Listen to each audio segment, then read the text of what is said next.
Assistant professor எக்ஸாமுக்கு விண்ணப்பிக்கிறதுக்கு இதுதான் கடைசி வாய்ப்பு. இதுவரை நீங்கள் விண்ணப்பத்தில் தவறு செஞ்சவங்க இந்த ஆப்ஷனை பயன்படுத்தி உங்கள் தவறை சரி செய்துவதற்கு ஆசிரியர் தேர்வு வாரியம் ஒரு கடைசி வாய்ப்பு தந்திருக்கு. நோட்டிஃபிகேஷன்லேயே நமக்கு ரொம்ப தெளிவாக கொடுத்துருந்தாங்க. 10/11/2025 வரை அப்ளிகேஷன் செய்யறதுக்கு மட்டும்தான் போர்ட்டல் ஓப்பனில் இருக்குன்னு சொல்லிட்டு. இப்போது எடிட் ஆப்ஷனுக்கான ஆப்ஷன் இப்போது ஓப்பன் ஆகியிருக்கு. இது 11/11/2025 முதல் 13/11/2025 வரை நீங்கள் இந்த எடிட் ஆப்ஷன் ஓப்பனில் இருக்கும். இந்த 13/11/2025 வரை நீங்கள் என்ன மாற்றங்களை மேற்கொள்கிறீங்களோ அதுதான் உங்களுடைய இறுதி விண்ணப்பமாக ஏற்றுக்கொள்ளப்படும். அது என்ன அப்படின்றது டீட்டெயிலாக இப்போ பார்ப்போம். ஆசிரியர் தேர்வு வாரியம் 2708 ஆசிரியர்களுக்கு நோட்டிஃபிகேஷன் விட்டாங்கன்றது தெரியும். இது 16ஆம் தேதி வந்தது, 10வது மாதத்துலன்றதுனால நம்மளுக்கு தெரியும். அதுக்கான கால அவகாசம் 10/11/2025. நம்மளுக்கு ஒரு அடண்டம் ஒன்று விட்டாங்க. அந்த அடண்டமில் நீங்கள் 10/11/2025க்குள்ளே விண்ணப்பத்தை பதிவேற்றம் செய்திடணும். ஆனால் எக்ஸ்பீரியன்ஸ் சர்டிஃபிகேட் வாங்குறதுக்கு நிறைய பேர் இருக்காங்க. அதுக்கான டேட் வந்து பார்த்தீங்கன்னாக்கா எக்ஸ்டெண்ட் பண்ணி ஒரு அடண்டம் ஒன்று விட்டாங்க. அது 30/11/2025 வரை நீங்கள் பண்ணிக்கலாம். இந்த நிலையில் அறிவிக்கையில் தெரிவித்துள்ளவாறு விண்ணப்பதாரர்கள் தங்களது இணையவழி விண்ணப்பத்தில் திருத்தம் மேற்கொள்ள அவகாசம் வழங்கியதன் அடிப்படையில் அரசு கலை மற்றும் அறிவியல் கல்லூரிகள் மற்றும் அரசு கல்வியியல் கல்லூரிகள் உதவி பேராசிரியர் பணியிடங்களுக்கு விண்ணப்பித்து கட்டணம் செலுத்தியவர்கள் தங்களின் விண்ணப்பத்தில் திருத்தம் மேற்கொள்ள விரும்பினால், நீங்கள் அதாவது கரெக்ஷனை பண்ண போகிறேன்னு நினச்சா மட்டும் நீங்கள் பண்ணலாம். ஏற்கனவே நீங்கள் கரெக்டாக பண்ணிட்டீங்க அப்படின்னாக்கா நீங்கள் பண்ண வேண்டாம். 11/11/2025 முதல் 13/11/2025 வரை திருத்தம் செய்ய வழிவகை செய்யப்பட்டுள்ளது.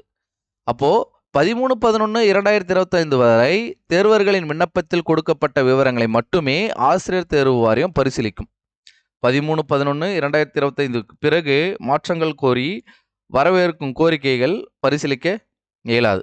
மேலும் நீங்கள் இந்த எடிட் ஆப்ஷனை பண்ணும்போது நீங்கள் என்னென்ன ஸ்டெப்ஸை வந்து நீங்கள் கண்டிப்பாக ஃபாலோ பண்ணணும் அப்படின்னா, இணையவழி விண்ணப்பத்தை சமர்ப்பித்து தேர்வு கட்டணம் செலுத்திய விண்ணப்பதாரர்கள் மட்டுமே தங்களின் விண்ணப்பத்தில் திருத்தம் செய்ய அனுமதிக்கப்படுவர். அதாவது நீங்கள் ஃபீஸ் வந்து கண்டிப்பாக பே பண்ணி அப்ளிகேஷன் ஸ்டேட்டஸை கம்ப்ளீட்டட்னு வச்சுருந்தா தான் இதை பண்ண முடியும். இல்லை நான் 19/24 பண்ணியிருந்தேன், நான் ஃபீஸ் வந்து எக்ஸம்டட்னா அவங்களும் அதுவும் பிரச்சனை இல்லை. விண்ணப்பதாரர்கள் தங்களது விவரங்களை திருத்தம் செய்து புதுப்பித்தவுடன் கடைசி பக்கத்தில் உள்ள சமர்ப்பி பொத்தானை அழுத்தி விண்ணப்பத்தில் செய்யப்பட்ட மாற்றங்களை அதாவது திருத்தங்களை உறுதி செய்ய வேண்டும். அவ்வாறு செய்யவில்லை எனில் செய்யப்பட்ட மாற்றங்கள் அல்லது திருத்தங்கள் ஏற்றுக்கொள்ளப்பட மாட்டாது.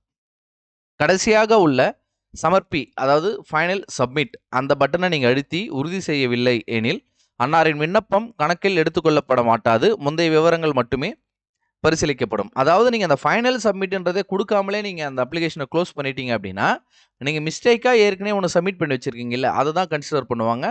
எடிட் பண்ணது அவங்களுக்கு ரிஃப்ளெக்ட் ஆகாது. விண்ணப்பதாரர்கள் தங்கள் விண்ணப்பங்களில் மாற்றங்களை செய்து விண்ணப்பத்தை சமர்ப்பித்த பின் வேறு எந்த மாற்றமும் ஏற்றுக்கொள்ள இயலாது. இந்த எடிட் ஆப்ஷன்லையும் நீங்கள் ஏதோ ஒரு மிஸ்டேக் பண்ணிட்டீங்கன்னா கண்டிப்பாக என்ன பண்ண முடியாது, உங்களால் சேஞ்சஸ் பண்ணவே முடியாது இன் ஃபியூச்சர். அதாவது நீங்கள் இப்போது 11ஆம் தேதியிலேருந்து 13ஆம் தேதி வரைக்கும் எடிட் ஆப்ஷன் ஓப்பனில் இருக்குது. ஆனால் உங்களோட அப்ளிகேஷனை நீங்கள் 11ஆம் தேதியே எடிட் பண்ணி முடிச்சிட்டிங்கனாலும் என்னதான் 13ஆம் தேதி வரைக்கும் இருந்தாலுமே அந்த அப்ளிகேஷனில் எடிட் பண்ண முடியாதுன்றது தான் அதுக்கு அர்த்தம். திருத்தம் மேற்கொள்ளும் விண்ணப்பதாரர்கள் திருத்தம் மேற்கொள்ளும் குறிப்பிட்ட இடத்தில் உரிய திருத்தம் மேற்கொண்ட பின் தொடர்ச்சியாக அடுத்த பகுதிகளையும் சரிபார்க்க வேண்டும். ஏனெனில் சில பகுதிகளில் திருத்தம் செய்யும் போது மற்ற பகுதிகளிலும் மாற்றம் செய்ய வேண்டிய அவசியம் ஏற்படும். இப்போ ஃபார் எக்ஸாம்பிள் எஜுகேஷனல் குவாலிஃபிகேஷனில் நீங்கள் சேஞ்சஸ் பண்ணுறீங்கன்னு வச்சுக்கோங்க. இது முன்னாடி இருக்கிற ஃபீல்டில் ஏதோ ஒரு இடத்துலையோ இல்லை அடுத்தது இருக்கக்கூடிய ஃபீல்டில் ஏதோ ஒரு இடத்துலையோ சேஞ்சஸை மாற்றிடலாம். அதனால் நீங்கள் அங்கே லெஃப்ட் சைடில் ஒரு பேனல் ஒன்று இருந்தது. அந்த லெஃப்ட் சைடில் இருக்கக்கூடிய பேனல் ரொம்ப கரெக்டாக எல்லாமே டிக் மார்க்கில் இருக்கா இல்லை ராங் மார்க்கில் இருக்கான்றதை ஒன்ஸ் கன்ஃபார்ம் பண்ணிவிட்டு அதுக்கப்புறமா நீங்கள் ஃபைனல் சப்மிஷன் கொடுக்கறது நல்லது. திருத்தம் செய்த பின்னர் பிரிண்ட் ப்ரிவ்யூ பேஜ் என்று அனைத்தும் சரியாக உள்ள பட்சத்தில் டிக்ளரேஷனில் ஒப்புதல் அளித்த பின்னரே தங்களின் விண்ணப்பம் ஏற்றுக்கொள்ளப்படும். விண்ணப்பதாரர்கள் தங்கள் விண்ணப்பத்தில் எந்த ஒரு மாற்றமும் செய்யவில்லை எனில் முந்தைய தரவுகளே பரிசீலிக்கப்படும். அதுதான் இப்போ நீங்கள் எடிட்டே பண்ண விரும்பலை, எனக்கு எல்லாமே கரெக்டாக இருக்குன்னா நீங்கள் அதை டிஸ்டர்பே பண்ண வேணாம், அப்படியே விட்டுருங்க. விண்ணப்பதாரர்களின் கைபேசி எண், மின்னஞ்சல் முகவரி ஆகியவற்றில் மாற்றங்கள் செய்ய இயலாது.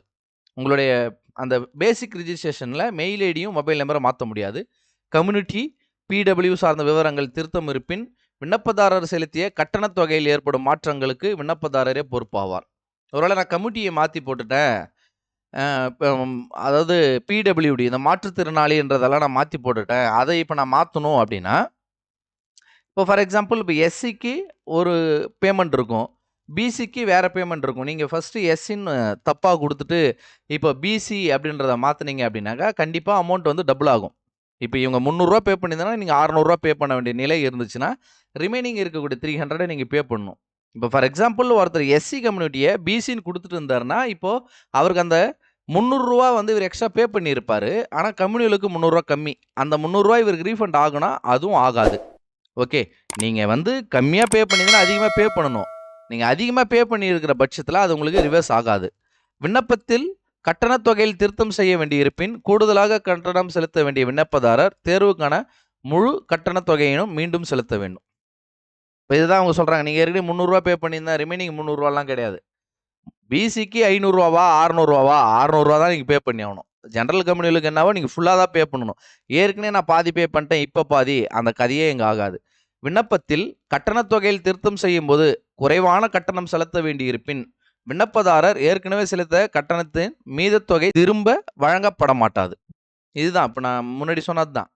நீங்கள் 600 கட்டிட்டீங்க, ஆனால் உங்கள் கம்பெனிகளுக்கு 300 தான் வருது, 250 தான் வருதுன்னா ரிமைனிங் இருக்கிற அவுட்ஸ்டாண்டிங்கை உங்களுக்கு தரமாட்டாங்கன்றது தான் அந்த பாயிண்ட். மேலும் 13/11/2025க்கு பின்னர் திருத்தம் தொடர்பான எந்தவித கோரிக்கைகளும் பரிசீலனை செய்யப்பட மாட்டாது என தெரிவிக்கப்படுகிறது. ஸோ அப்போ நீங்கள் ரொம்ப கேர்ஃபுல்லாக இதை வந்து நீங்கள் ஹேண்டில் பண்ணணும். இந்த நியூஸை வந்து உங்கள் ஃப்ரெண்ட்ஸுக்கு வந்து பார்த்தீங்கன்னா ஷேர் பண்ணுங்கள். இங்கே பாருங்கள், நம்மளுக்கு நோட்டிஃபிகேஷன்லேயே இங்கே இருக்குது, ஆன்லைன் அப்ளிகேஷனில் எடிட் ஆப்ஷன் வந்திருக்கு. சரியா, நீங்கள் மறக்காமல் ஏதாவது தப்பு பண்ணியிருந்தீங்க அப்படின்னாக்கா எடிட் பண்ணிக்கோங்க. இல்லையா, நீங்கள் பிரிண்ட் ப்ரிவியூவில் எடுத்து வச்சிருக்கல உங்களோட பேஜை ரொம்ப கவனமாக பாருங்கள். பார்த்துட்டு ரொம்ப கேர்ஃபுல்லாக வந்து திருத்தம் செய்யுங்க.